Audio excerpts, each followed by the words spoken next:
Eh ben, on t'écoute. Du coup, la première question, il fallait dire quelle était la roche A. Donc déjà, on peut voir qu'il y a des minéraux bien visibles et une absence de schistosité ou de minéraux métamorphiques. Et donc, on peut voir comme minéraux des pyroxènes et de l'olivine. Et donc, du coup, on peut en déduire que c'est une péridotite. Et alors, comment sur la photo A, tu arrives à identifier des pyroxènes et des olivines? Les olivines, on peut les reconnaître grâce à leur couleur verte et les pyroxènes à leur couleur noire. Est-ce que les minéraux noirs, ça pourrait pas être autre chose? Ça pourrait être des micas? Est-ce que c'est possible d'avoir de l'olivine et des micas? Non, car l'olivine est un euh, minéral avec pas du tout de SI, alors que les micas, ils en ont bien plus. Alors, est-ce qu'il n'y a pas un minéral noir qui peut coexister avec de l'olivine, Autre que le pyroxène? autre que le pyroxène? Euh, non. Si. Les amphiboles? Les amphiboles. Alors, pourquoi tu as exclu amphibole? Euh, je sais pas, parce que c'est ce qui me paraît le plus logique avec de l'olivine. Du coup, c'est pas du tout un bon argument. Euh,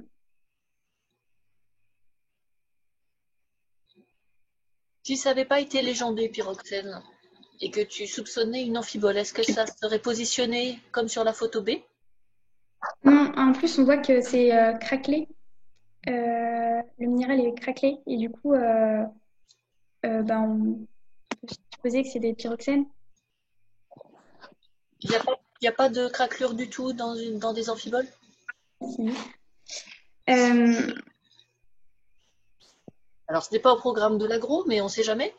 Il y a moyen de distinguer au microscope des pyroxènes et des amphiboles? avec les plans de clivage, non? Oui, très bien. Mais là, on les voit pas vraiment. On les Ben, voit pas vraiment. euh, Je pense surtout l'argument qu'il faudrait que tu donnes, c'est que des amphiboles sont des minéraux métamorphiques et donc ils seraient en auréole ou quelque chose comme ça. Or là, les bords du minéral qu'on soupçonne d'être un pyroxène sont vraiment nets, donc c'est assez peu probable. d'accord. On disait que c'était dans une ophiolite. Avoir trouvé une péridotite dans une ophiolite, c'est logique ou pas? Oui, c'est logique. Si par exemple, l'ophiolite provient d'une dorsale lente, du coup, on a des péridotites qui sont à l'affleurement. Et donc, ça paraît logique de retrouver des péridotites dans une ophiolite. Même avec une dorsale rapide aussi, hein. D'accord. Ensuite, Du coup, pour la deuxième question, il fallait montrer que la roche B se forme par altération de la roche A. Donc, tout d'abord, on retrouve exactement les mêmes minéraux que pour la roche A.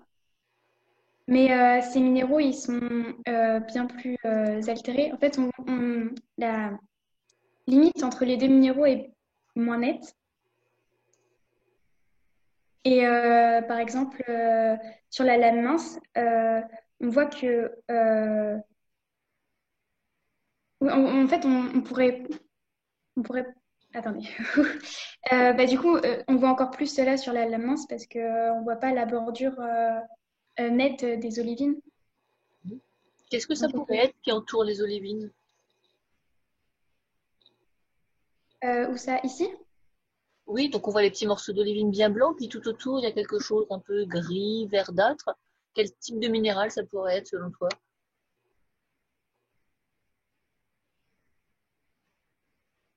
Euh,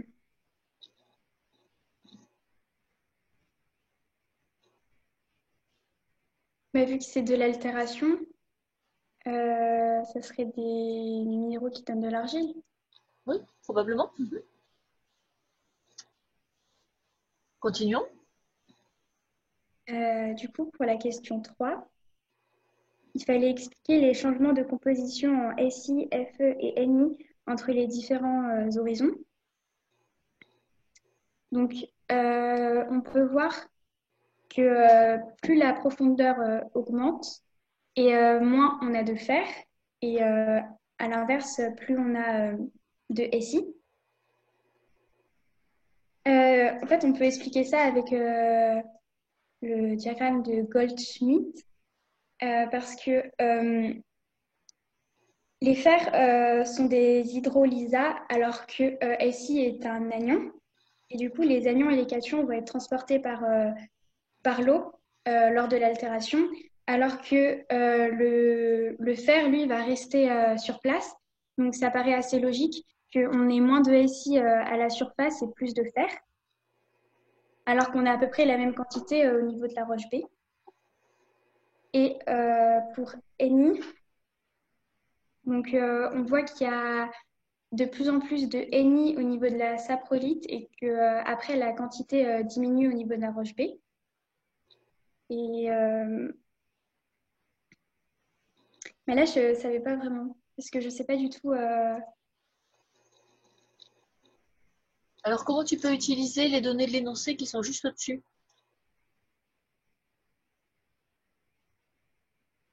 Hmm. Ah oui, j'avais pas vu, pardon.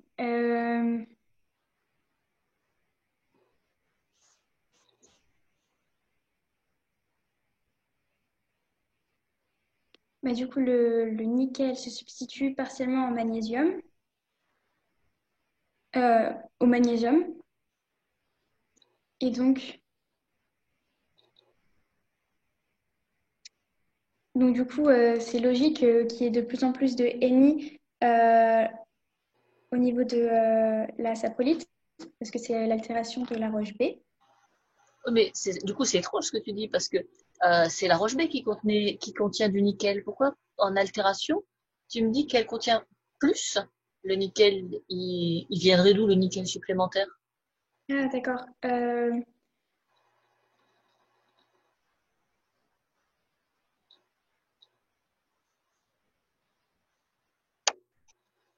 Mais parce que du coup, c'est lors de l'altération de la roche B, c'est le nickel qui va prendre la place du magnésium. Oui, c'est ce qui est écrit. Et alors pourquoi ça donne cet aspect-là à la courbe de pourcentage de nickel dans la masse totale en fonction de la profondeur? Mais parce que à la surface, euh, ben, on peut supposer, comme pour SI, que le nickel va être transporté par l'eau. Oui, ça porte quoi comme nom? Le transport par l'eau, Oui. euh, ben, c'est ah mince, c'est le mot. Euh, le lessivage. Oui. Mais alors, j'ai toujours pas résolu le paradoxe. La roche B, elle contient 1% de nickel à peu près, et la saprolite, elle en contient 2,5. Comment est-ce que c'est possible, sachant que ben, la matière, ça apparaît pas. Il Mais parce apparaît. que c'est un pourcentage de la masse totale. Et donc, Donc, comme on a d'autres, on a, comme la masse totale elle va diminuer parce que, il va y avoir altération et que le pourcentage en Ni ne va pas changer, alors du coup, le pourcentage en Ni sur la masse totale, lui, va augmenter. et pourquoi il y a pas de lessivage pour le faire? Vous pourriez m'expliquer ça? Pour le faire, parce que lorsqu'il va être en contact avec l'eau, il va s'oxyder. Mais du coup, Euh, ben, il part oxydé dans l'eau, ça fait de l'eau rouge, c'est tout. non, je sais pas, je peux pas expliquer. Est-ce que le fait que le profil soit légendé latérite, ça vous aide? Oui, que ça fait, oui. Mais oui, c'est la ferratisation. Je crois que c'est comme ça le nom. Et alors, pourquoi est-ce que le fer n'est pas lessivé? Pourquoi est-ce qu'il n'est pas emporté par l'eau? Hmm.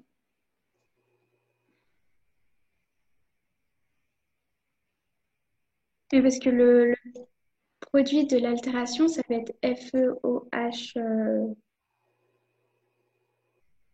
je crois. Mhm. Et avec l'aluminium, ils vont rester sur place. Mais pourquoi?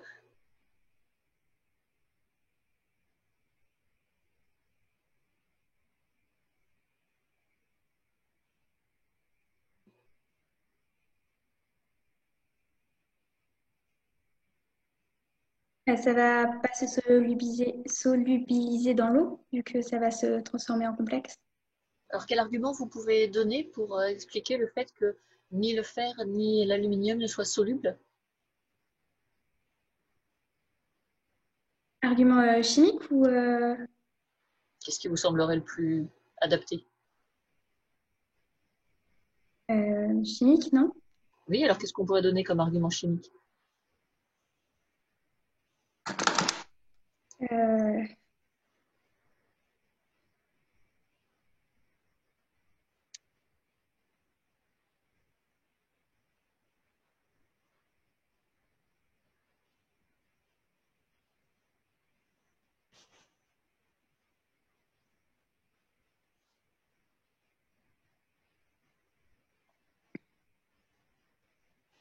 Vous avez parlé du diagramme de Goldschmidt. Qu'est-ce qu'on a en abscisse et en ordonnée dans ce diagramme? en abscisse, on a la charge de l'ion et en ordonnée, le rayon du noyau de l'atome. Et alors, pourquoi ça vous explique que les hydroxyles de fer et d'aluminium ne sont pas solubles? Que, du coup, grâce à ça, on a le potentiel ionique. Et c'est les atomes qui ont un potentiel ionique qui est compris entre 3 et 10 qui ne sont pas solubles dans l'eau. Et donc, du coup, c'est là qu'il y a le fer et l'aluminium. Mais alors, pourquoi ils ont cette valeur de potentiel ionique?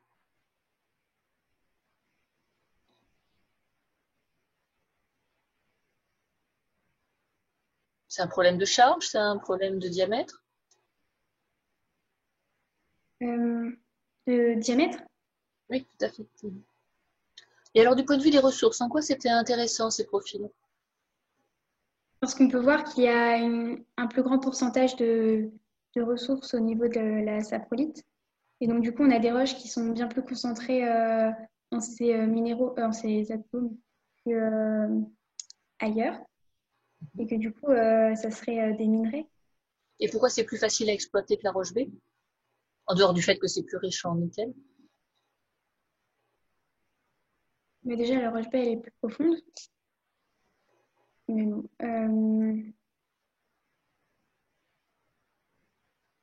On va faire quoi pour extraire le nickel des roches?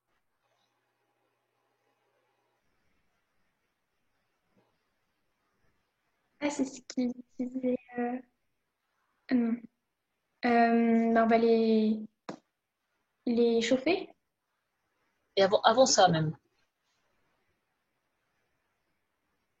Ah, mais comme là, comme la saprolite, elle est sous forme de fragments, ce sera peut-être plus simple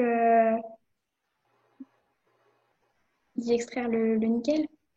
Mais pourquoi c'est plus simple? Euh, Parce que du coup, il y a plus de surface qu'on pourrait mettre en contact avec l'eau. Non, non, je sais pas. Quand on récupère un minerai, la première étape, qu'est-ce que c'est toujours?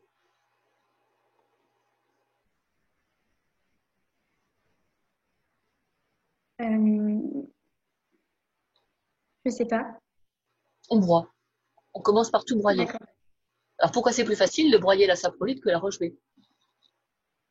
Elle est déjà fragmentée Oui, même ça va plus loin que ça.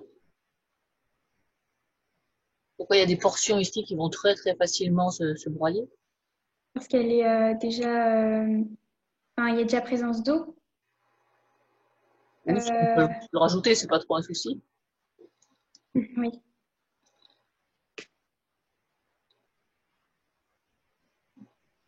Qu'est-ce qu'il y a comme minéraux dans la saprolite qu'il n'y a pas dans la roche B? Il y a beaucoup de fer. Ça, c'est des atomes, comme minéraux. Ah, comme minéraux, pardon. De l'argile. Alors pourquoi ça rend le broyage beaucoup plus facile?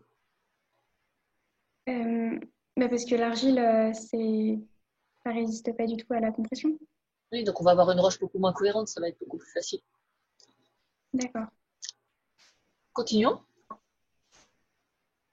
Euh, Après,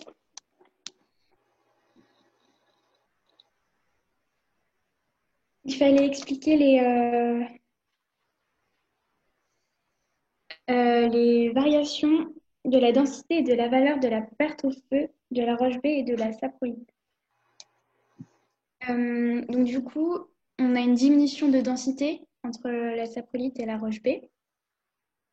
Donc moi, j'ai dit que c'était parce qu'on avait une perte de masse, du coup, que la densité a diminué. On pourrait perdre de la masse sans perdre la densité. Si vous enlevez le premier mètre de roche, vous ne changez pas la densité de ce qui reste. Mais on perd aussi là du SiO2, par exemple. Alors, c'est pas vraiment ça qui a un effet sur la densité.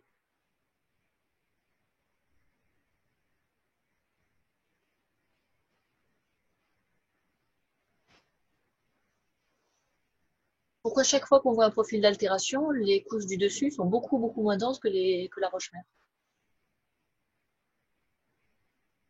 Mais parce que les minéraux qui sont altérés ils vont être remplacés par de l'argile. Oui, et que Et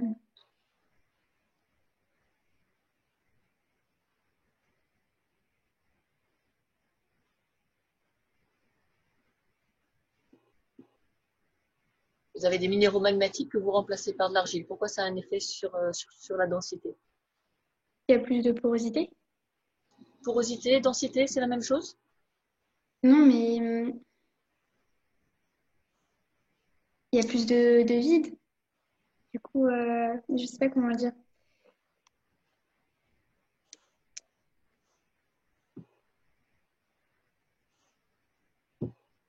Et alors, la perte au feu, comment vous l'avez interprétée? Euh, Étant donné qu'elle augmente entre la roche B et la saprolie, du coup, je me suis dit que il y avait plus de minéraux hydroxylés Mhm. entre les deux. Et ça vous paraît logique ou pas? Oui, parce qu'il y a plus d'eau. Il y a Enfin, je plus veux dire, l'eau de pluie a la possibilité d'aller plus facilement au niveau de la saprolite que la roche B. et Et on nous dit après que, par exemple, il y a de la serpentinite dans la saprolite et que ce sont des minéraux hydroxylés.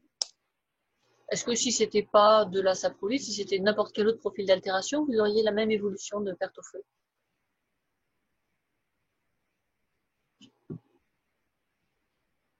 Si en Euh, roche B c'était du granit et puis qu'au-dessus on avait l'altération du granit, ça ferait pareil?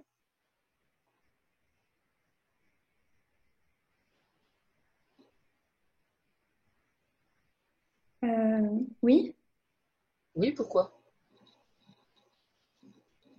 parce on a très peu de minéraux hydroxylés dans le granit et qu'avec l'eau, ça va réagir et du coup, il y aura plus de minéraux hydroxylés. D'accord, continuons. Euh, Après, il fallait que je dise en quoi ces données minéralogiques permettent de connaître le climat sous lequel s'est effectuée cette altération. Bah, en fonction du coup, de la perte au feu, on sait le pourcentage des minéraux hydroxylés. Et donc, comment? Non, non, je vous écoute. Ah, pardon. Et donc, du coup, on sait, enfin, plus il pleut, par exemple, et plus les minéraux vont être hydroxylés. Et on sait que, par exemple, dans les climats tropicaux, il y a de fortes pluies qui induisent une forte altération. Et donc, grâce à ça, on peut savoir sous quel climat on est. Donc c'est avec le degré d'hydroxylation que vous déterminez le climat, c'est ça? Avec le degré d'altération, Alors comment vous mesurez ce degré d'altération? euh,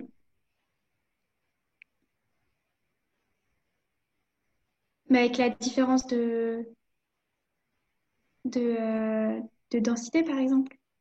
Enfin, la différence entre la roche mère et les roches au-dessus. Et alors, si on avait comme roche initiale une roche de type granitique, comment est-ce qu'on ferait? Et puis qu'on ait les mêmes minéraux d'altération, comment est-ce qu'on ferait pour savoir si l'altération elle s'est faite plutôt en climat tropical, plutôt en climat équatorial? Euh, je ferais avec la bicitialisation et la monocyatilisation. Et Enfin, ici, je veux dire, ici, on est comment? dans quel cas? Euh, dans la monocyatilisation. Et c'est quoi une monocyallisation? Euh, En fait, du coup, lors de l'altération, on a de moins en moins par exemple, si on prend l'orthose comme minéraux, on a de moins en moins de SI et de K qui vont partir en fait avec l'eau. Et du coup, en fonction du rapport entre des minéraux qui partent comme SI et des minéraux qui restent comme l'aluminium, il faut savoir si on est plutôt dans la bicyatisation ou la monocyatilisation. Et la monocyatilisation, c'est un niveau au-dessus de l'altération. Mais concrètement, si on vous avait donné des formules pour le granit, là, vous auriez fait comment pour savoir si c'était une monocyallisation ou une bicyatisation? On aurait fait le rapport silicium sur aluminium et on Sachant, aurait vu comment? sachant qu'ici, le fer se comporte à peu près comme l'aluminium. Vous pensez qu'on a affaire à quel type d'altération?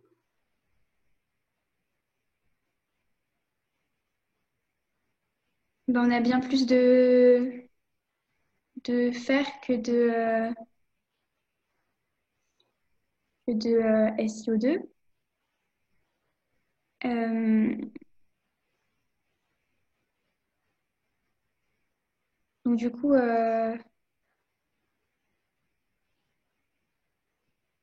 ben, en faisant le rapport, du coup, on pourrait voir qu'on est plutôt dans une forte altération. On peut peut-être aller un peu plus loin. Quel type de climat, quel type de drainage?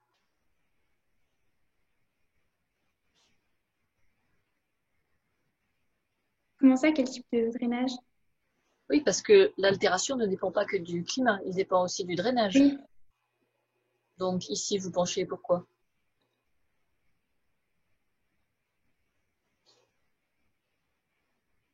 Euh, ben, on a quand même une quantité de SiO2 qui diminue fortement. Donc ça veut dire qu'il y a eu euh, bah, que le SI a été emporté, qu'une grande quantité de SI a été emportée par l'eau.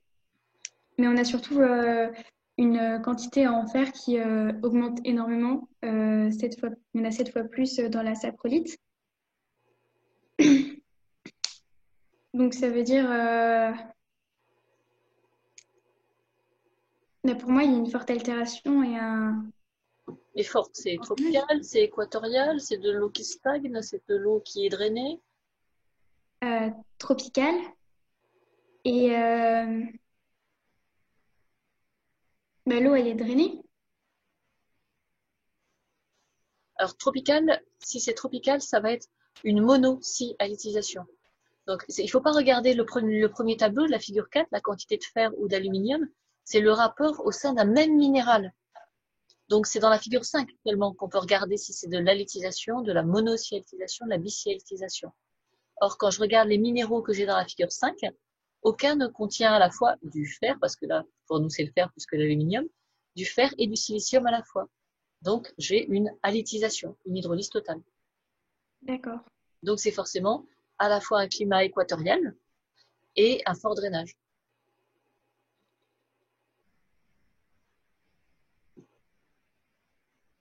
Donc, c'est pour ça qu'il faut faire attention avec l'actualisme. Aujourd'hui, la Nouvelle-Calédonie est sous climat tropical, mais l'altération est bien plus ancienne et l'altération a été faite sous climat équatorial. D'accord. Donc faites attention à la monocyallisation, bicyallisation, c'est pas dans les pourcentages totaux. Vous le faites jamais dans le tableau de composition. Vous le faites à l'aide de la formule des minéraux, toujours.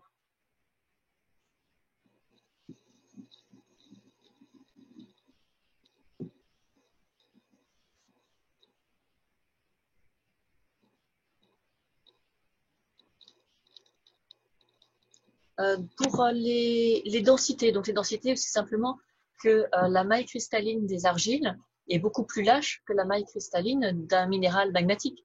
C'est tout à fait logique. Un minéral magmatique, il s'est formé en profondeur, il est stable en profondeur, donc s'il est stable en profondeur, c'est que c'est un minéral compact. L'argile qui se forme en surface, elle est stable en surface, donc elle est beaucoup, beaucoup moins compacte. Donc c'est juste un problème d'espacement des atomes dans les minéraux initiaux et dans les minéraux produits. Et donc, il ne faut surtout pas l'interpréter en termes de porosité. Porosité, c'est la capacité de la roche à laisser passer l'eau. Donc, c'est plutôt les espaces entre les minéraux que les minéraux eux-mêmes. Donc, on ne sait pas, là, il n'y a pas de test de porosité. On peut avoir des roches denses et poreuses. On peut avoir des roches peu denses, pas poreuses. Donc, vous ne pouvez rien dire sur la porosité s'il n'y a pas de tests spéciaux de porosité. D'accord. Ok. Qu'est-ce qu'on a vu? Le reste, on l'a vu au fur et à mesure. Ah oui, on attend que tu dises un petit peu plus que le fer et l'aluminium ne sont pas solubles. Quand tu as une cuirasse latéritique, c'est même qu'ils ont précipité. Donc la présence d'une cuirasse latéritique, ça te permet de dire qu'il y a une alternance saison sèche, saison humide. À la saison sèche, comme l'eau part du sol profond et qui remonte vers les hauteurs, il emmène un peu de fer et d'aluminium, et quand cette eau s'évapore, ça précipite. C'est ça qui fait la cuirasse latéritique. Puis quand il repleut, ce qui est encore un peu soluble redescend en profondeur, et ça recommence. Ce qui fait que tout doucement, le fer, il remonte en surface et il précipite et il fait une croûte. Donc on pouvait aller assez loin dans cette reconstitution climatique. On pouvait dire tropicale, drainée, avec existence d'une saison sèche. Ok. C'était pas équatorial tout à l'heure? Équatoriale, pardon. Équatoriale, autant pour moi. Mais dans ce cas-là, il n'y a pas de saison sèche et de saison humide, c'est qu'une saison humide tout le temps? Normalement, oui, mais là, puisqu'on a une cuirasse latéritique, alors à quel moment hein, il y a eu un moment d'alternance de saison sèche et de saison humide. Donc, ce qui serait le plus logique, c'est de proposer que l'altération initiale soit en milieu équatorial, donc sans alternance de saison, et puis que ce soit tardivement, c'est-à-dire à l'actuel, puisqu'on est repassé en climat tropical, qu'il y ait eu formation de la cuirasse latéritique. Les deux phénomènes ne sont pas forcément synchrones. Et la serpentine, le rapport SI sur FE de 2 dans la serpentine, ça c'est la bicialisation tardive? Alors non, ça c'est notre roche initiale. Donc on part de ça, c'est la composition de la roche initiale. D'accord.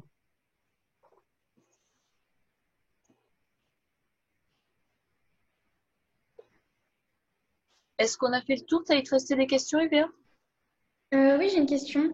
Oui. Au tout début, juste quand on analyse les roches, pour dire que c'est pas sédimentaire, on dit juste on voit des minéraux bien visibles. Enfin, je sais pas trop comment le dire pour dire. Enfin, Là c'est assez facile. Elle est entièrement cristallisée.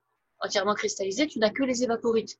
Donc une fois que ça dit entièrement cristallisé, puis un critère qui te permet d'éliminer les évaporites, c'est tout de suite fait. Or, d'accord. tu vois des minéraux verts, bon ça y est, c'est fini. C'est sûr que c'est pas une évaporite. Ok. Et comme c'est une roche du manteau, on peut dire roche magmatique? Ah Genre, oui, quand oui. ça. D'accord. Oui, la péridotite est classée dans les roches magmatiques. Ok, d'accord.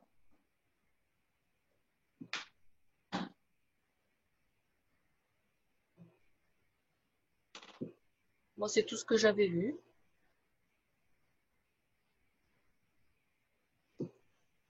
Alors, je t'ai donné ce sujet aussi pour la culture générale. La, la Nouvelle-Calédonie est vraiment un site de grande production de nickel. Je crois qu'on est deuxième au monde avec ce gisement. Il est vraiment extrêmement célèbre. Donc voilà, c'est un exemple d'altération où tu as aussi désormais un nouvel exemple de ressources. Ils extraient le D'accord. nickel, ils récupèrent un peu de cobalt aussi à ce moment-là. Mais faudrait que je regarde les vidéos que vous avez mis de C'est pas sorcier pour voir enfin, tous les trucs comme ça, parce que je sais pas du tout comment on extrait un minerai, tout ça. Enfin, c'est de la culture générale et je ne connais pas trop. Dans la mesure où je suis pas sûre que vous ayez un oral, je ne sais pas si ce sera nécessaire. Ça va dépendre de la durée de l'épidémie. D'accord. Mais bon, si l'épidémie dure et que tu t'ennuies, oui, autant rentrer un peu là-dedans. Alors, ça pourrait faire l'objet d'exercices plus chimiques parce qu'en fait, une fois qu'ils ont broyé, c'est des solubilités dans les solvants, c'est des centrifugeuses, etc. Donc, on pourrait vous faire réfléchir éventuellement, oui, à l'extraction avec un exercice qui serait avec un peu de chimie, un peu de physique. Pourquoi pas? Ok, d'accord. Mais ils aiment beaucoup plus les forages et les diagraphies. Si tu dois investir dans quelque chose, investis dans les diagraphies. Les quoi? Les diagraphies, vous allez voir ça dans les prochaines vidéos, ça va venir. C'est comment est-ce qu'on arrive à identifier les roches de façon indirecte. On se donne pas toujours la peine de faire un beau forage où on récupère les roches, ça coûte une fortune. Parfois, on fait juste un petit trou et puis on va descendre des capteurs de géophysique et souvent, ça suffit à avoir des hypothèses raisonnables sur la nature des roches. Et ça, j'ai déjà vu dans 3 ou 4 sujets de G2E. Donc ça, c'est plus intéressant. Okay. J'ai une question, enfin vous l'avez déjà expliqué, mais j'ai pas. C'est quoi qui caractérise pour dire que c'était un climat équatorial? Climat équatorial, ça veut dire qu'on a une hydrolyse complète. Donc, tu ne dois pas retrouver dans les minéraux, enfin dans les minéraux majoritaires, tu ne dois pas retrouver du tout de silice. D'accord. Ça veut dire que tout ce qui va te rester comme silice, c'est du quartz, mais tu n'auras pas dans la formule des minéraux à la fois silice et aluminium. Donc, pour nous aussi, c'est un petit peu spécial, on n'avait pas beaucoup d'aluminium, pas de silice et de fer en même temps. Okay.